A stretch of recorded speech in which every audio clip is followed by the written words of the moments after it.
Hi guys, welcome back. A bit of a workshop update. As we've now come into April 2018, I thought I'd give you a bit of an update as to what's going on, where I am, model stuff. Work's been a bit busy just now, so I haven't been able to get huge amounts done. You've probably seen the last, I think it's the probably if I went up, depending on when I posted this video, the last video I posted was a build of the 109. The wings are here. A link to that will be up here somewhere if you want to see that. But I thought I'd update you on what's happening or what I've got going on. So my parents are up just now, they're visiting. My dad's an aero modeller. He collected a wing for me from a sale that I bought on Facebook. I think it's about 6 months ago I actually bought it, but he's been holding on to it for me. It's a little Dancing Wings Rainbow. I think this is 800mm. There's a couple of versions, there's a 6 and 8 and 1 metre. Yeah, this is the 800mm one. It's second hand, but I don't think it's ever flown because there's no servo links. There's a little bit of damage, but nothing major. Again, I don't know if you're going to see that. This elevons just need a bit of a tape, a bit of a glue and tape, because the hinges on these, it's basically just a foam hinge. So all I need to do is just run some tape across the top of that. That'll be fine. It's got a motor. It's got a 2212. I'm guessing 6T is 6 turn. 22 kV motor. So I need to have a look and see what's going to be the best prop for that on 2S. I believe these fly on 2S anyway. I'm hoping they do because I've got loads of 2S 800 packs. So this one's going to be just a little sort of chuck it in the back of the car, Dan, or even just fly it out the backfield, just a hack. It was cheap, and somebody's even dropped a bit of solder on that by the looks of it. So depending on how it goes, either fly or it won't. It'll either be good or it won't. They do tend to get fairly decent reviews. There's a few in this sort of range. One that I've seen recently is the Hobby King Bonsai 2's been released. So depending on how this one goes, I might get the Bonsai 2 as well. It's cheap, something like 50 quid I think. With all the motor, ESC, servos. These come, I'll put a link in the bottom to these. I think they still make these. But it was in the region of 20 quid I think for these wings. But then you've got to add the motor, the ESC, the servos. So yeah, but we'll see how it goes. It's quite colourful. I like it because it's colourful. So yeah, that's one toy to be working on. What else have we got? We've got the Cossack. I've mentioned that before. Maiden video. I'll stick it up here somewhere. It came to a bit of a demise. The ultimate reason why, I'm looking at it because it's just down here at the moment. The ultimate reason why it crashed, I believe, is the receiver. That has been filed in the box of do not use, bench testing only.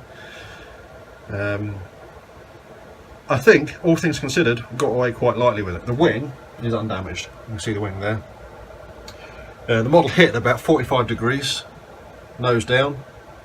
I can't remember exactly, but I think it was relatively close throttle, so it wasn't going that fast, but the ground was like a marsh, so it went all the way in up to the firewall, past the firewall, sorry, into the ground. So what we've got, and I purposely haven't cleaned it yet because I wanted it to dry out thoroughly, is you've got a very muddy front end. So the reason why I've left that to dry out is it's a lot easier to pull out lumps of dry mud than it is to try and clean off wet mud.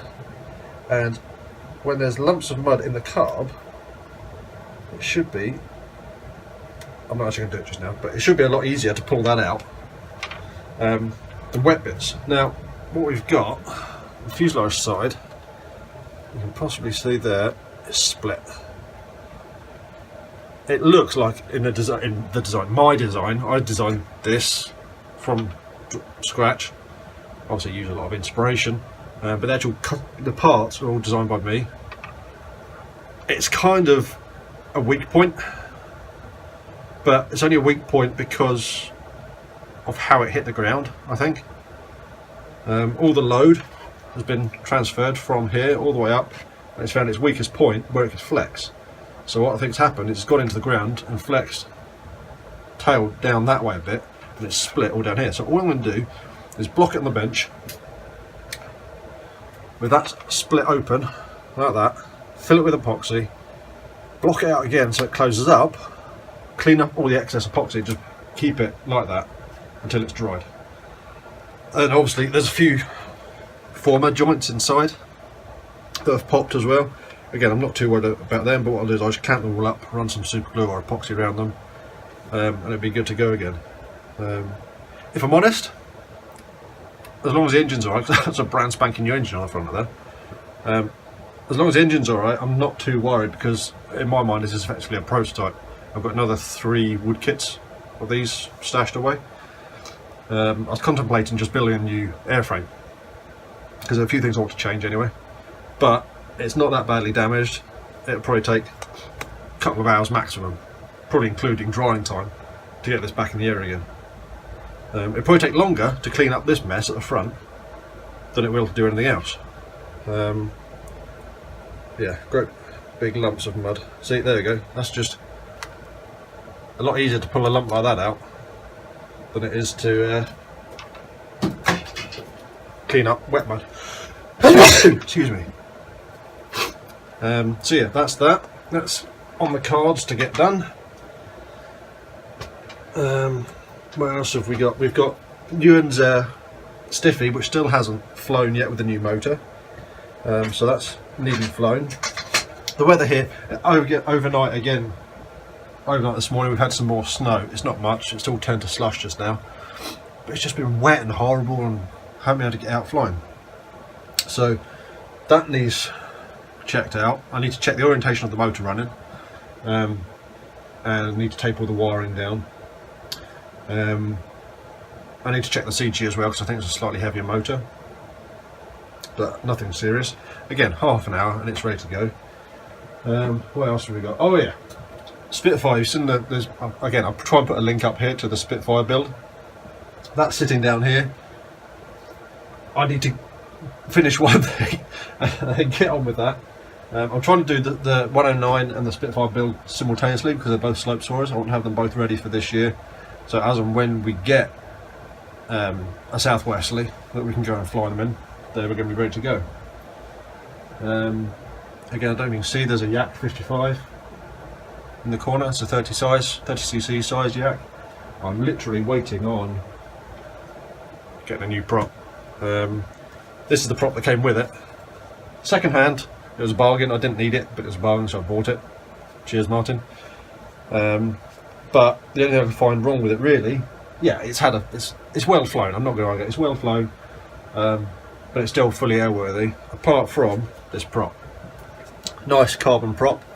But again, I don't know if you'll be able to see. You can probably see that mark just there, just there. That appears to be a crack. Now, having worked with composites for a good time, I'm not going to risk that, so I'm just going to use that for stirring paint now. So I need to get a new prop, because it's the one side. I've got loads of props all around the roof here, all sitting there waiting to be used. 19.8 is the one size I haven't got. But again, it's easy enough to get a new prop.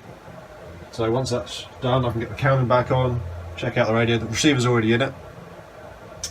The other thing, just thinking about it, I need to check and have set up my charger, because that's got a LiFe, yeah, LiFe pack in the front, 2S pack in the front. I'm sure my chargers can charge it, I just need to get the right settings for it, because we all know what happens if you don't charge batteries on the correct settings. What else have we got? Big Yellow Beastie, Young Meister here. I'm desperately waiting for some good weather just to get it out the garage, outside. I need to put it together. Now that I've got some bolts, the bolts that hold the top wing on, they're all there's a mixture of hardware. It's 6BA bolts that are in there for some reason. So I've now got some 6BA bolts, so I can put them all together and I can rig it. I can check the rigging. I know on one of the rigging wires the end clevis needs resoldered. Obviously I want to get the right length for it, so I need to get it all rigged up, put together, checked out, and then I want to get the engine run up. make sure that's all good, so I can then get the cowling on and check the centre of gravity. I think it's going to be about right. The model has previously flown, but there's a slightly different configuration. So it had a big heavy exhaust on it, that's gone, but I've now moved the batteries right up to the front of the model. The batteries are sitting, I don't know if you can see that well, just right in the front there. That's two big sub-C 5-cell packs. And then once that's done, and we get another bit of good weather, I can get it up to the field and get it test flown. It's something I've been looking forward to. This model's been in the rebuild for the last 5, possibly even 6 years now. So yeah, I'm looking forward to getting it flying. Once I've got that flying, I'm happy with that. I've got another project which I've been working on. In relation to that, but not this, again, like I said, my parents are up, my dad brought up this engine for me. I've been looking for a 36 size engine. So I've got this little, it's an OS 35 AX, powerful little engine. Now this, it will be going on the front of a Limbo Dancer.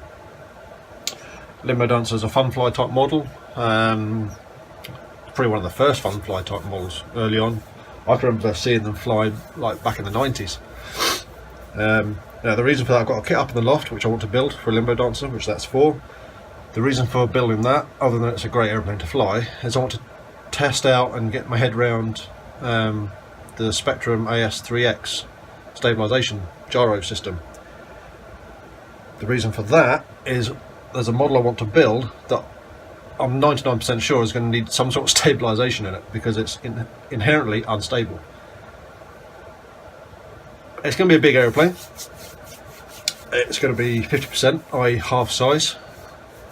So really the reason for it is I need this area clear, I need that hung up out the way to give me space to build it. But I've promised myself I've got to clear everything first. Got to get the 109 Spitfire done, got to get the Cossack repaired, need that ready to fly if it hasn't flown, and the Yak flying sorted out. I'm probably going to end up selling a few models because I've got some hanging up. You can probably see that green and yellow model just there. That's a Pilot RC Trainer 90. It's currently got a DLE 30 on the front, well overpowered, but it's a trainer. I certainly don't need a trainer just now. My boy's gone past the stage of needing a trainer, so it's a bit big and bulky for what we need. That hasn't flown for over a year, so I might well sell it. If anybody is fancied something like that, let me know. Comments at the bottom. I'm heading to the British Nats end of August, so if you're going there as well and you fancy that, let me know. I'll probably sell it as it is, less the engine and receiver. Again, any interest, let me know. Not desperate to sell it, but if you want it, it's the wings sitting just up here. What else have we got? Right, the other thing we've got, and I've left parts of it in the house actually. A little while ago, I'll just move up these out of the way. I've got my hands on these. These are a couple of little, I think they're meant to be indoor models. There's 2 Vexers. I've been waiting to progress these. One, I was waiting for some glue, which I now have, which is sitting here, for doing the hinges on the elevons. But I was also waiting on a little receiver. I've got a little Spectrum receiver that can go into mine, but I didn't have a little Futaba fast receiver to go into Ewan's one. That's now arrived from a slow boat from China, so I can get on with that. But as I said, we're now into April, 2nd of April I think today, 3rd even. We've kind of gone past the indoor flying season, so I'm hoping now that these will be able to fly outdoors just as well on a calm evening. But if not, they'll wait till next year. But a bit of fun, just need to get them together, one project at a time. You'll probably realise that I'm not one for working on one thing at a time. I'll have lots of things going on. I can't stay focused on one thing for over and over and over. I have to move from one thing to another. So I've got a lot of unfinished projects, loads of unfinished projects up in the loft in the house, which I'm slowly bringing down to finish off. But yeah, that's where we are just now in the workshop. I can't think of anything else that's new or changed. We've got a couple of things. Got them. You've probably seen the mini Watt 4 just sitting there. That needs some more flying. That's a cracking little aeroplane to fly. It actually sounds like I've got a cold coming on as well. I don't think I have. I hope I haven't. So yeah, as I mentioned, I'm going to the Nats this year. My work's a bit sporadic, so I can't really tell where I'm going to be and when, but I've booked August off to go to the Nats. That's the bank holiday weekend, last bank holiday weekend in August. Again, I'll try and put a link to that in the bottom. If you're not into competitions, go anyway. It's the atmosphere. I don't compete there. I'm probably going to be on the show line this year. But even in the years where I've gone and not flown, you can spend the whole weekend doing modelling stuff. You can spend as much money as you want on the trade line. You can see, to my mind, the fastest control line models in the world, pulse jets. The big thing for us at the Nats is the free flight models. We haven't really got anywhere to fly free flight where we live, so it's the one opportunity where we can go and fly them. If you don't know what I mean by free flight, it's what they used to do way back when, before radio was invented. Little diesel powered engines.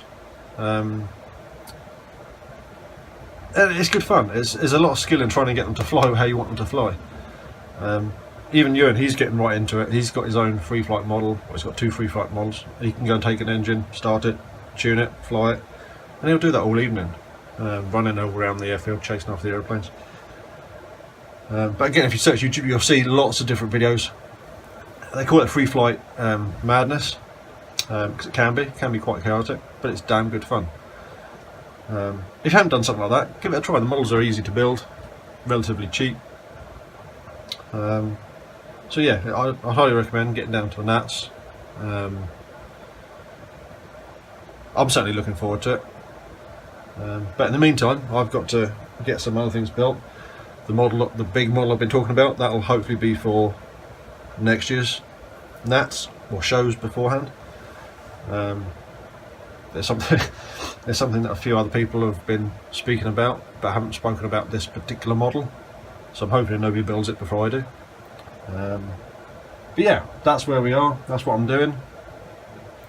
Hopefully have some more videos coming up soon with various different things that I'm doing, building, and more progress on the 109 and the Spitfire that's down here.